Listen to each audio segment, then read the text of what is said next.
Bonjour à tous et bienvenue sur ma nouvelle chaîne Le Monde des Anciens par Samina Italie 2, qui est la suite du Monde des Anciens par Samina Italie. Alors aujourd'hui, on va parler de la chair et de l'esprit. Alors, la chair, parce que nous sommes tous dans un nid de chair et d'os, et l'esprit, parce que ces différentes religions les religions sont principalement tous des religions d'esprit qui amènent à la spiritualité, à une connaissance de soi très spirituelle. Je vais prendre par exemple le christianisme. Le christianisme, c'est se racheter de sa nature charnelle et diabolique pour donner naissance à un homme spirituel. Moi, dans mon église, c'est ce qu'on m'en enseigne. C'est ce qu'on m'enseigne. Par opposition au satanisme, qui lui est une religion de chair et d'esprit. Alors, je vais arriver après avec ça, mais une religion de chair et d'esprit, parce que d'un côté, il y a la spiritualité qui est dominante. Les croyances spirituelles sont intéressantes et dominantes. Le pouvoir de la magie, par exemple, le reconnaître, et tout ça, le reconnaître pour réaliser des désirs. Mais par contre, les désirs, justement, qu'on va réaliser, souvent, pas toujours, mais très souvent, sont des désirs plus charnels, comme par exemple ce désir de vengeance qu'on peut ressentir quand quelqu'un nous fait du mal.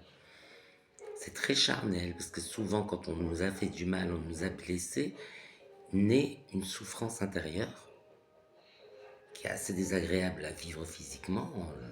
Le rejet, c'est désagréable, c'est source de souffrance. Et donc se venger soulage la chair comme l'esprit. Et c'est là que c'est une religion de chair et d'esprit. Mais il n'y a pas que ça. Il y a aussi le fait de chercher des gratifications physiques, mentales, émotionnelles. C'est aussi pour la chair, bien sûr, physique, mental, émotionnel. Bon, quand c'est mental, on va dire que ça n'a rien à voir. Mais là encore, moi pour ma part, j'ai l'impression que mon corps et mon esprit ne font qu'un, comme tout le monde. Mais quand mon esprit est bien, mon corps est bien. Et quand mon corps est bien, mon esprit est bien. Donc, c'est, c'est à peu près pour tout le monde pareil. Par opposition au christianisme, qui lui est une religion d'esprit. Parce que, comme je l'ai dit, on est là pour se racheter de sa nature charnelle et de faire naître l'homme spirituel. Et on respecte, c'est ce qu'a dit Jésus, reproduisez, soyez chaste, soyez féconds, reproduisez-vous sur la surface de la terre. Il a bien dit soyez chaste. Il ne parlait pas des nonnes et des curés qui s'abstiennent de toute relation sexuelle toute leur vie, qui finissent par faire des choses, voilà quoi. C'est pas tout à fait ça. C'est jusqu'au mariage. C'est juste respecter la chasteté tant qu'on n'est pas marié. On n'a pas à avoir de rapport avec quelqu'un.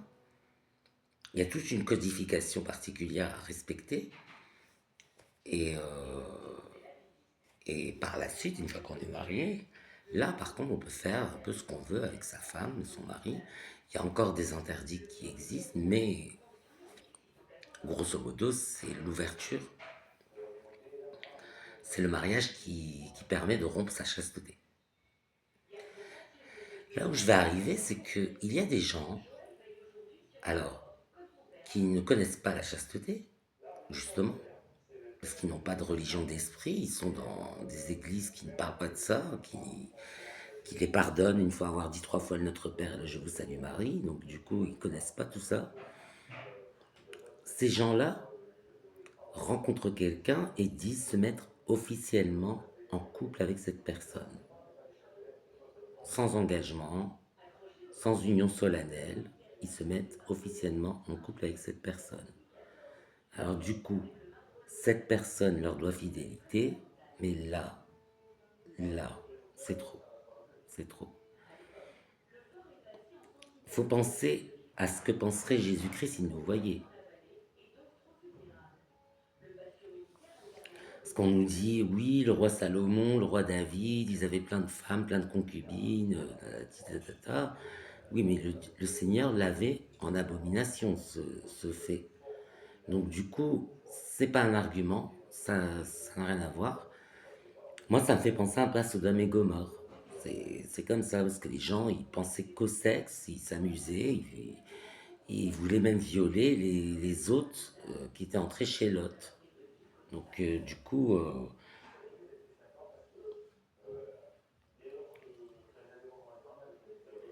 voilà, c'est comme ça que je le vois. Mais c'est de la convoitise de la chair, parce que cette femme, même si tu es officiellement avec elle en couple, elle ne te doit ni fidélité, ni rien du tout, parce que vous n'êtes pas unis devant la loi, ni devant Dieu, ni rien du tout. Donc elle est libre, cette femme. Elle est libre, elle fait ce qu'elle veut. Le jour où tu lui passeras la bague au doigt, là, à ce moment-là, tu pourras commencer à être jaloux des rivaux. D'accord. Mais tant que cette femme n'a pas d'engagement, la jalousie est mal placée. Sachant que la personne en elle-même se permet de tromper. Mais encore, c'est pas vraiment tromper ce que je dis, parce qu'il n'y a pas d'union. Donc, en fait, les relations comme ça, il ne devrait pas y avoir d'officiellement couple là-dedans. Il devrait y avoir rien du tout. Officiellement, rien du tout. Officiellement, quand c'est officiel, c'est à la mairie ou devant Dieu. Et c'est tout. Ce que je préfère dans le satanisme, c'est qu'au moins on nous dit profitez de toute gratification physique, mentale, émotionnelle. Grosso modo, si ça vous fait plaisir, ne vous gênez pas, faites-le. Mais au moins, c'est au nom du diable. Tandis que là, les gens qui parlent comme ça font ça au nom de Dieu. Et faire le mal au nom de Dieu, c'est encore pire que le faire au nom du mal. Donc voilà pour la chair et l'esprit, ce que ça me fait dire. Et, euh, et réfléchissez bien avant de faire quelque chose. Si vous ne vous engagez jamais, vous êtes libre et votre partenaire aussi est libre.